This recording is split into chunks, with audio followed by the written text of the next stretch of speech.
So the last presentation, I'll promise I'll be brief. You've given me lots of things, lots of ideas to think about and try to incorporate in my ongoing reflection on the Aegean islands and the literature, which is partially the topic today for me.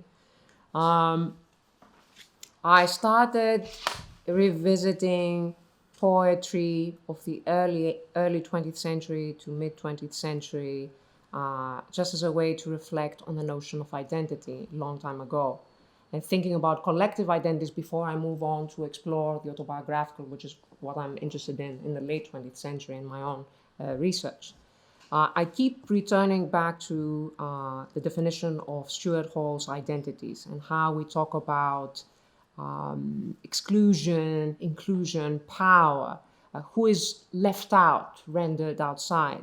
How can we talk about unities, which identities proclaim that they are, but in fact we're dealing with constructions, with constructs, with a play of power and exclusion.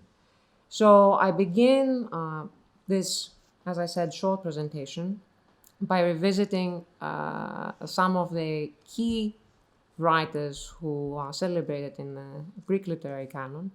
Two of them already have been mentioned by Vangelis in his presentation, Seferis and Elitis, two Nobel Prize winners, who have particular interest in terms of trying to revisit the past, and here we have some overlap with Gary, and what is the relation of the past and the literary production connected to an archipelago, in this case the Aegean archipelago, and how we move away from their perceptions and their anxieties into the reflections of poets who have experienced life in exile in the Aegean.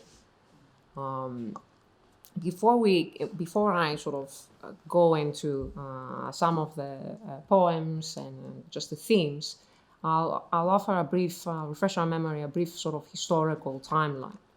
We start off with the Greco-Turkish War. Sadia has mentioned and has written about it, and we have nationalism that plagues the area, Greece and Turkey.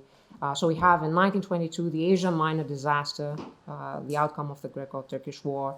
In 1925 to 1926, we have a coup d'etat in Greece, the Pagalos dictatorship, followed a few years later by the 1936 to 1941 dictatorship of General Metaxas. Fortunately, we have years of relative stability. From 1955 to 1965, we have governments, the National Radical Union, which is right, led by Karamanlis, and then followed by the Center Union, which is a center-left by Papandreou the senior, till we have once again dictatorship in 1967 to 1974. Now, the Civil War years, the violence of which starts before the conclusion of World War II, so we start with 1944, we have violence that erupts, and leading us to the years 46 to 49, which is the proper Civil War. So dictatorship years and Civil War years are the time periods where we find a lot of Greeks displaced within Greece and experiencing the islands not just as tourists of the idyllic sort of environment that is described by Seferis and Elitis, but instead focusing on barren islands and fighting for daily survival. So this is what I'm interested in, exploring that and proposing a very simple idea, and we'll try to sort of follow through and see how the literary production in many ways is giving the fight against nationalism or against violence and against raw power of sameness versus difference within the domestic sphere before we move on and talk about, let's say, and start comparing the refugee situation. So what I'm proposing is to see through literature the Aegean revisited and see the layers that it has in terms of combating violence and combating nationalism as a site of struggle, as a space of struggle, and how this is immortalized in literature, and it leaves an open-ended discussion of identity.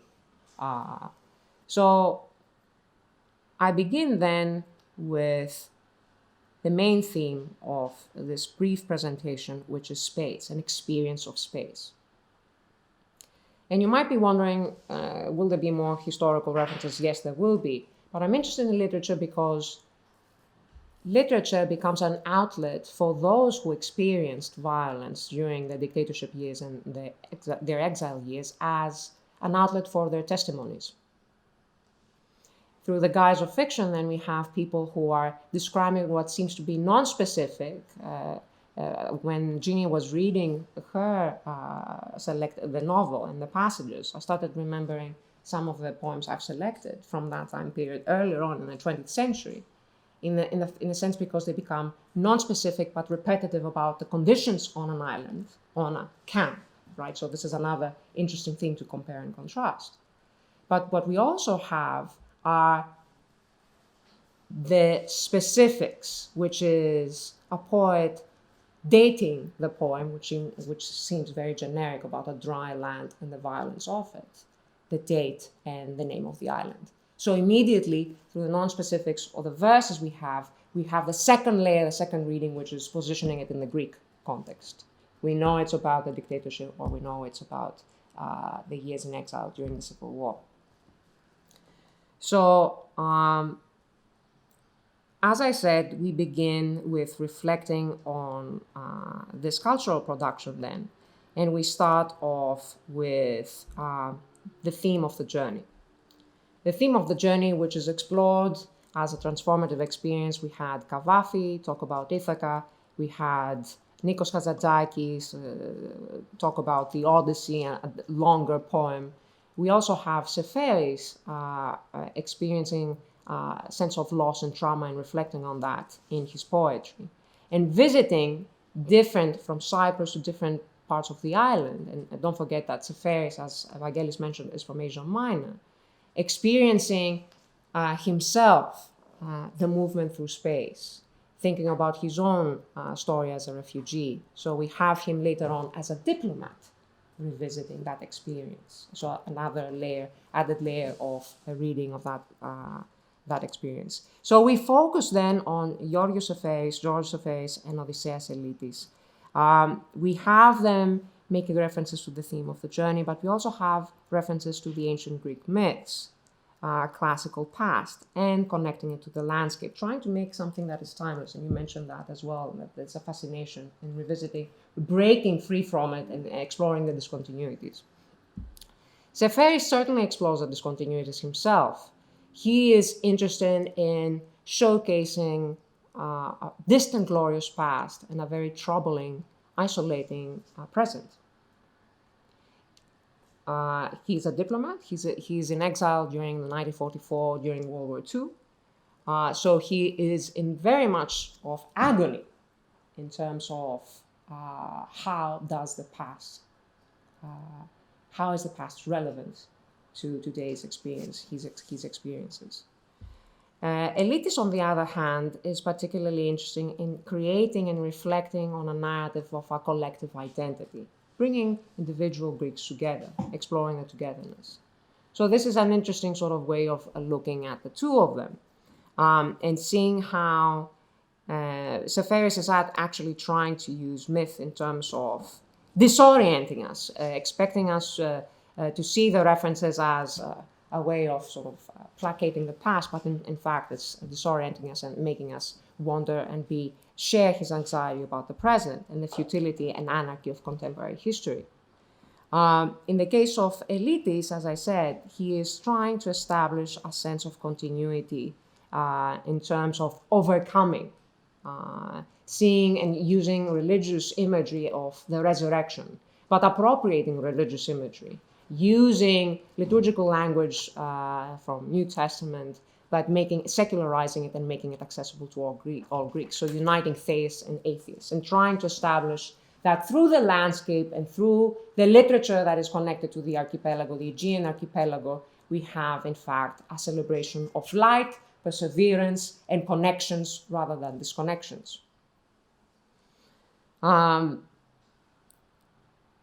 So he writes about, and this is his words, first lyrical voice in poetry, the subservience of marble to a man's caress. Everything or almost everything came from the school of the sea. surrounding this school of sea. So immortalizing the Aegean Sea here and idealizing, creating an idyllic landscape.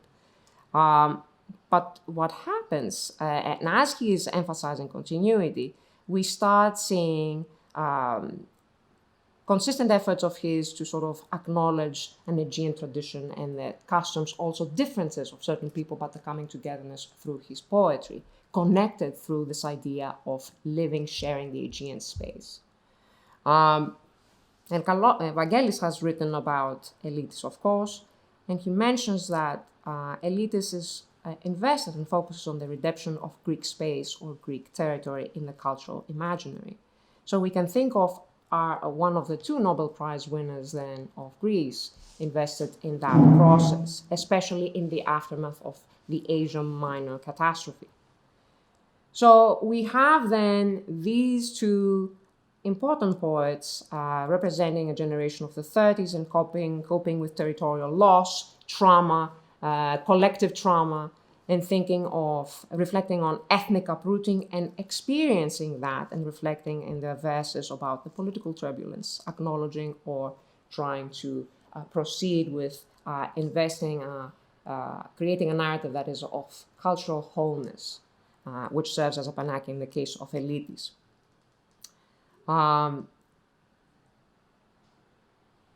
already made references to Elytis trying to have layers of references that would unite Greeks, let's say theists and atheists, and this is particularly interested. And the example I had in mind, which some of you recognize, is the Action ST, Worthy It Is. That is one of his most concentrated and richly faceted poems.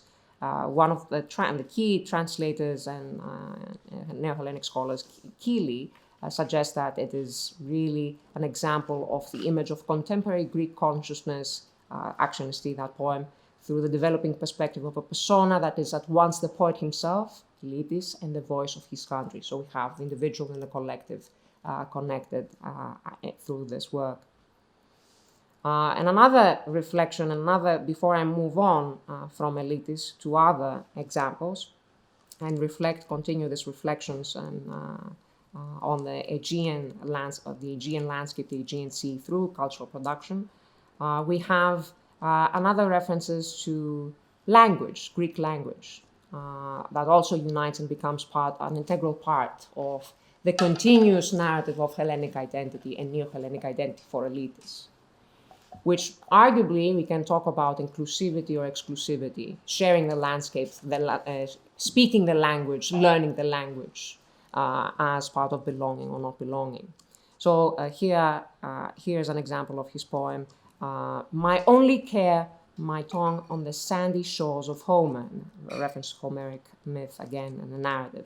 The sea bream and perch, wind-beaten verbs, green currents with a cerulean, all that I saw blazing in my entrails, sponges, medusa, with the first words of the sirens, pink shells with the first dark tremors. And this is again from Action ST, which I mentioned earlier, released in 1959. So we have already established through these examples an intersection between the Aegean and the references to the past, which is evident. And it's seen in other poets as well who follow Cepheus and Elytis. We have a quick reference to them, Panagiotopoulos, who dedicates poems to the Aegean. One of them is Sunday of the Aegean, where we have again here references to Homeric narratives and figures, Helen and Paris passing through the archipelago on their way to Troy. There are many others. There's George Melis, Alexander Matsas, and Nicholas Callas, with poems again dedicated on the Aegean and reflecting and sometimes exploring tensions between past and present, experiencing the movement through the archipelago, through mystical figures or contemporary figures. But this presentation also wants to reflect on the islands as prison camps, where we have an opportunity then to think about the refugee situation and think of the camps in present day, and think about the experiences that Greeks had in early 20th century and onwards. Sites of bare life and absolute power and control, which I will argue through the poems we see also the landscape transformed dramatically and becoming either victimized and empathizing in many ways with the political prisoners, those in exile, or becoming part of becoming a tormentor. So the landscape is being anthropomorphized. Yes. So we then proceed with exploring these individuals. And I will have to take you briefly to the historical framework and start with when do we see these camps taking place in the Aegean? When are they being prepared? We start from 1925, where we have under the dictator and General Theodoros Pangalos that the law for the displacement of political opponents was originally enforced on a large scale in Greece. This law had been initially established in 1919 under the former Prime Minister Eleftherios Venizelos' watch of the Liberal Party. It was he who had used it first to displace members of the Socialist Labour Party of Greece, SEKE, and other socialist groups. As a result, by 1927, at least 334 people had been sent to exile in the Aegean Islands. So this is when it all starts. In 1929, we have a second period of displacement, which begins with the voting of the so-called in Greek idionymo, a law that enabled the established government to arrest political opponents solely on the grounds of their political beliefs. During the first few years of this draconian law, 346 communists were sent into exile. After 1935, the Georgios Kondilis government, which is the National Democratic Party, the right-wing party, displaced hundreds more or left-leaning citizens. Among them, literary figures such as Kostas Varnalis, a communist and a member of EAM, the National Liberation Front. So you see, I'm interested in the poetry, but these individuals offer basically testimonials in these, through these experiences in the camps. So there's the political, there's the personal, and then there's the testimonial that converge in the literary production. So numerous as these displacements were, they paled in comparison to the ones in the years between 1936 and 1940.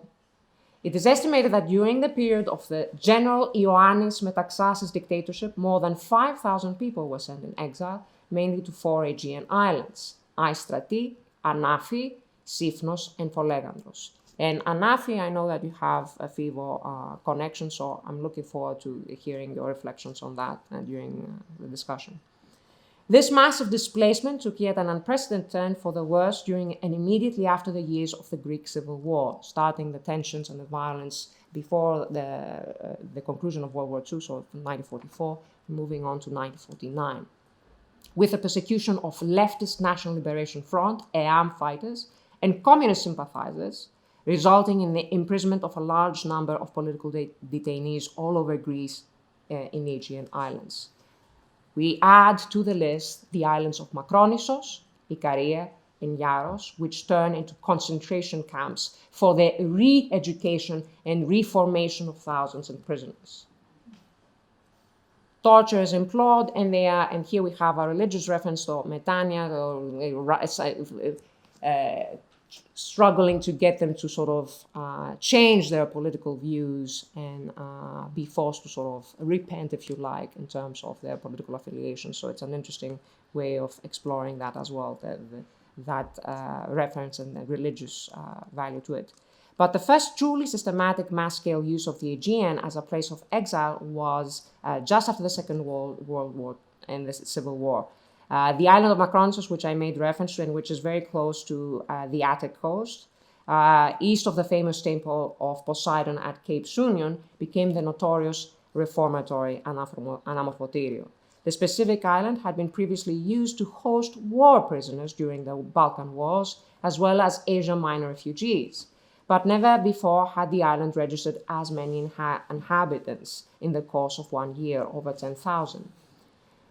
Through salvaged memoirs, notes, and poems by the political exiles, one can evaluate the extent of the prisoners' ordeals while undergoing rehabilitation and re-education. For the successful transformation of these leftist prisoners into nationalist and loyal citizens, torture, solitary confinement, propaganda, wretched living conditions, and killing were enforced by the prison guards. Among the civilians incarcerated in the islands during the post-World War II period were renowned poets and writers, which I'm interested in, and I've hinted that we will discuss him more. Yannis Ritsos, Titos Patricios is actually an inhabitant of the island. Tassos Livaditis, Aris Alexandrou, and Lefteris Raftopoulos. It is through their poems that any idealized, constructed view of the Aegean archipelago and landscape collapses. So I mentioned that in the 40s and the 50s, I mentioned the 20s, but in the 40s and the 50s, we start seeing these descriptions of the sites of displacement and torture and the landscape transforming in poetry with anthropomorphic elements that mirror either those who suffer or those who torment. The scenery either commiserates and suffers along with the prisoners or participates in the torture. Both approaches can be seen in numerous works. I'll go I'll offer an example with Yannis Ritsos, prime example here, where we have him creating the marching song of the ocean initially, and then moving on to create the poem Drafts on Macronissos, where he reflects on the divisions of the island, how the island is fragmented space, and here an example of how absolute power, regime power, manifests on the island and divides it and makes it even more hostile. So we have the imposed fragmentation, as I mentioned, of the space in the island, and verses that reflect on that. For instance, Battalion Alpha, Division Alpha. Oh yes, we were speaking of a poetry of the Aegean, C. Battalion Beta, Division Beta, of the naked breast of health woven with an anchor and a mermaid. Battalion Gamma, Division Gamma, of the light of the sea that knits the small curtains of the seagulls.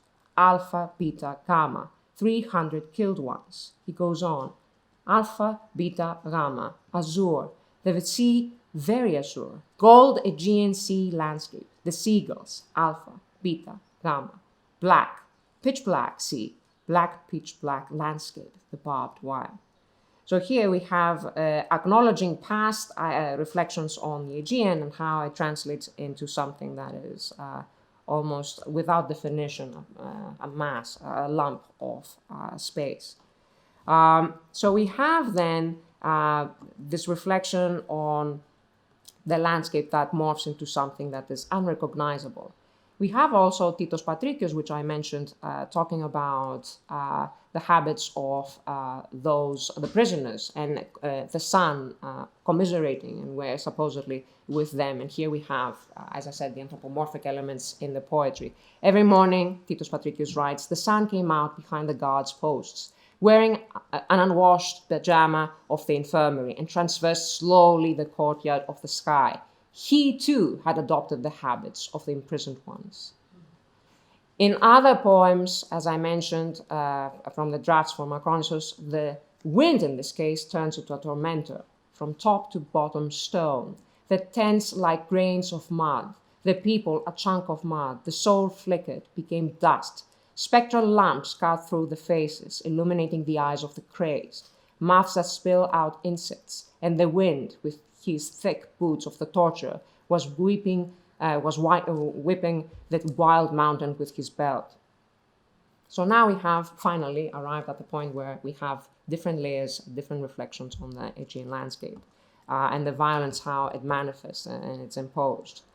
There are examples. Takis Sinopoulos writes as well, flesh and light you breathe amidst the golden rocks.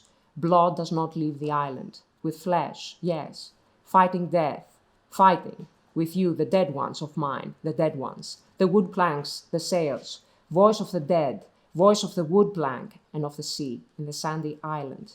My hands, your hands, the hands of the dead, and the island in the sun, and the island in the sea depths. Whatever I heard only now I know, because the dead only the language of the dead can hear. There's also particular interest in the prose writing that reflects on these experiences. There's Menelaos Loudemis, who creates Abyss Street number 0, where he reflects on his experience in Macronissos. We have him stating, through countless centuries, the island was drifting like a cursed ship, without crew, without port, without purpose. The world, of course, is just a stride away from there, but the sea that surrounds the island cries out so much that deafens everything, a ceaseless cataclysm that silences everything and drowns everything. Death has been made easy on this inhuman shore, on this incredibly harsh land. So now we are really in the dystopic depiction of the Aegean. And we have other poets as well, such as Manolis Anagnostakis. Vangelis has written explicitly on that, and how he goes ahead and creates in his poem called New Song a direct attack to the past representations, the past depictions of the Aegean as idyllic. He writes, "We've had enough now of these days, of the Aegean's azure serenity with poems that voyage towards insignificant islands to awaken our sensitivity." So then finally, we are talking about discontinuities in terms of the reflection of the Aegean and the politics of the Aegean. So what I propose then, and I'm wrapping up, is that through these literary texts, we see the testimonial, the autobiographical, the political. And we see the Aegean initially reflected upon as something that is experienced by Greeks. I'm talking about national collective identity. Whereas as we move closer and closer to the 1960s, 1970s, to the end of the 20th century, it's about multiple political meanings and layers of political identities, aside for political formation, if you like, of individuals who struggle, and their acts of resistance is to write poetry and smuggle it and reflect on it and publish it later on, to give an account of what transpired prior to historical records actually being released and sharing that experiences. So interesting way of seeing the resistance in all this. In the 1970s, again, there are individuals who find themselves, as I said, during the dictatorship years, 1960s, 1970s. We have Ritsos, who I mentioned, also again being placed in exile. So we have more poems emerging. But what happens and how these reflections become important is that after the end of the dictatorship and the reinstatement of democracy, we have now a cultural production in the Greek context, which is highly politicized.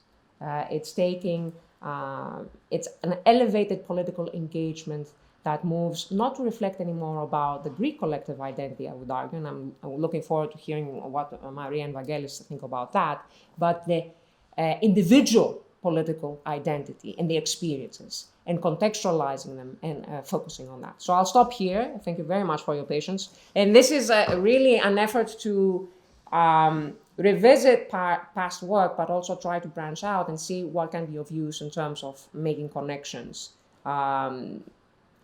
So I'm looking forward to your thoughts and reflections. And Fivos, you might get us going with talking a little bit about Anafi, because you're one of the individuals, and Eleni, of course. I mean, I'm thinking of action and praxis, or the Arentian polis, and we have somebody who's really been working on the refugee situation and can tell us more about the camps and compare. So either of you would like to go first? Yeah. That's very